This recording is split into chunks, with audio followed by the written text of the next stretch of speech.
Welcome sa Dries TV. Kung interesado ka sa ganitong news, huwag kalimutang isubscribe ang ating YouTube channel. Maraming salamat! So ayun, welcome back again sa ating YouTube channel mga kakimpaw, and sa update natin ito, ang pag-uusapan natin ay tungkol sa mga importanteng ganap kina Kim and syempre kay Paolo Abilino. Pero bago po ang lahat, maraming salamat sa inyong patuloy na pagsuporta at pagsubaybay sa mga daily update natin. Kaya naman bilang pasasalamat, narito po ang mga napili kong komento patungkol yan sa naging previous update. Unang komento mula po ito kay Ginang Nenita. Sabi niya dito, there's anti-depression talaga ang Kim Pao. Sa buong buhay ko, ngayon lang ako nakasubaybay ng isang love team. Sa Kim Pao tandem lang there's. Dahil kung makita ko ang mga aura nila na genuine love ang mga kislap na mga mata nila. Full of happiness ang heart ko sa araw-araw. Every morning after sa prayers ko, ang Kim Pao lang ang pinapanood ko, wala akong pakialam sa mga nega comments. Scroll ko mga nega dahil sayang ang oras ko. Focus lang ako sa mga positive moves ng Kim Pao. Need ko sila araw-araw para happy ako always. There's at full of positivity ang araw ko. Naku, maraming salamat po sa komento at pagbabahagi, Ginang Nenita. Tama po kayo dyan, anti-depression po si Kim and Paolo Abilino. Sobrang laki po ng ginagampanan po nila no sa buhay po natin kasi yung mga problema natin pansamantala pong nawawala, 'di ba? Pag nandiyan na po si Kim at Paolo Abilino at nagpapasaya, 'di ba? Yung tatawa tayo kahit nag-iisa tayo mga kakimpaw. Kaya sa mga dumaranas po ng depression, panoorin niyo lang po si Kim and Paolo Abilino. For sure, may in love pa kayo dito mga kakimpaw at makakalimutan nyo talaga yung mga problemang pinagdadaanan ninyo, yung depressed na pinagdadaanan po ninyo. Kaya napakalaking tulong po ni Kim and Paolo Abilino. About mga nega comments naman, yes, tama po si Ginang Nenita. Hindi na po tayo dapat nag-engage sa mga negativity dito sa mundo ng social media kasi napakalaki po ng magagawa niyan sa ating mga buhay kung pagtutuunan po natin ng pansin. 'Di ba? Madedepress tayo, may stress pa tayo. Ang sarap pong mabuhay mga kakimpaw nang wala kang iniisip, 'di ba? Yung parang happy-go-lucky ka lang. Yung parang makita mo lang yung mga ganyang problema, tatawanan mo lang. So, dapat ganyan lang po tayo kasi ang buhay ay napakaiksi lamang po mga kakimpaw. Kaya dapat enjoy natin yan, sulitin natin yan, at dapat gamitin natin sa makabuluhang bagay. Okay? So, positive lang tayo at maging masaya. At panoorin natin at suportahan si Kim and Paolo Abilino. So, maraming salamat po sa komento. Ginang Ninita, God bless po sa inyo. And mag-iingat po kayo palagi. At ang next comment naman natin mula po kay Life Matters. Sabi niya, Yazeri is opo, no? Opo mga kakimpaw meaning nito. Was just waiting on their marital situation. Plans to come from them. We are mostly seniors with ample and different life experiences to share. But we have to respect their boundaries. After they decide and we feel they need assistance later, then we can give suggestion or option to guide or troubleshoot their misaligned path. If any into a successful result, all kinds of relationships are day-to-day responsibilities to achieve the common goals of peace and harmony.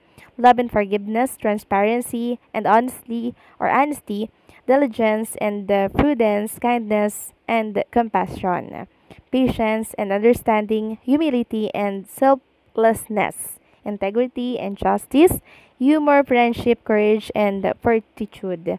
And God's featuring with faith, Kimi and Pau, we wish you all the best. Take good care of each other. Napakaganda po ng komento nitong si Life Matter. Tama po siya. Irespeto natin ang mga boundaries ni Kim and Paolo Abilino. So, yun lang po yun mga kakimpaw. Kahit pagbalik-balik rin man po ang mundo, tayo ay nananatili pong fans at meron silang sariling desisyon. Kaya yun yung dapat nating abangan. So, maraming salamat sa mga komento po ninyo. Mabuhay kayo at mag-iingat kayo palagi.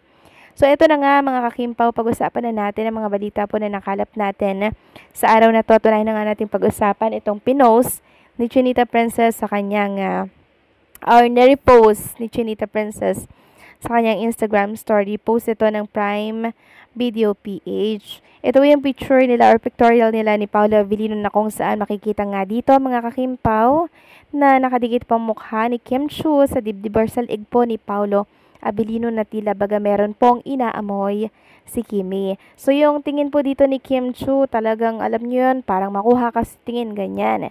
So ngayon, pinag-uusapan ito sa mundo ng social media at umani po ng napakaraming reaction. Sabi nga dito naman nag-comment, Stella be like, makuha kayo sa tingin. He's mine. Sabi pa ng isa, grabe yung mata ni Kim, aka Stella Marie. Ang daming emotion, nangungusap at syempre, napakaganda. Sabi naman ng isa, bakit nagmukha naman pang international ang atake ng poster? It is so giving. Sabi naman ng isa, sa mata pa lang may kakaiba na, no? Excited to watch that mystery eyes. So yes, mga kakimpaw, poster pa lang, pang international na po yung atake. Kaya mas marami pong fans ngayon ang talaga namang nako-curious at na-excite sa naturang series. At katunayan yan mga kakimpaw, top 17 trending in the Philippines ang The Alibay malapit na. Meron tong 11.7k na post. O kitam, di pa nga po pinapalabas.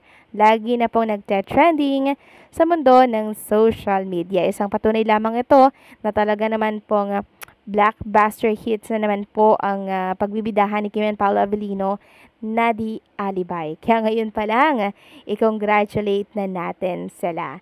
Samantalang kakapasok lamang po na balita mula po ito sa post ni Jezebel Marie. Credit sa post mo. So, inilatag niya po dito yung picture ni Kim and Paolo Avellino mula po yan sa Vancouver, Canada, na kung saan ay kuha nga dito ang pag-jump shot ni Kim and Paolo.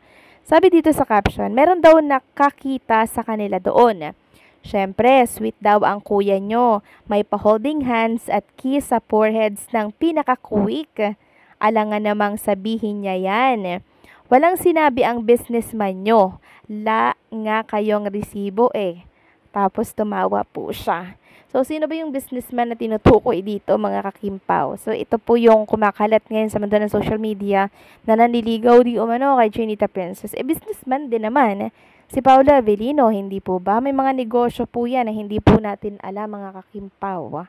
Dahil sa kanyang sobrang pagka-private na tao. Pero dito ako sa caption na may pa-holding hands at kiss sa forehead ng mabilis kay Chinita Princess. Yan po yung mga galawan ni Kim and Paolo Avellino behind the camera na ayaw na po nilang isa publiko kasi gusto nila maging pribadong tao.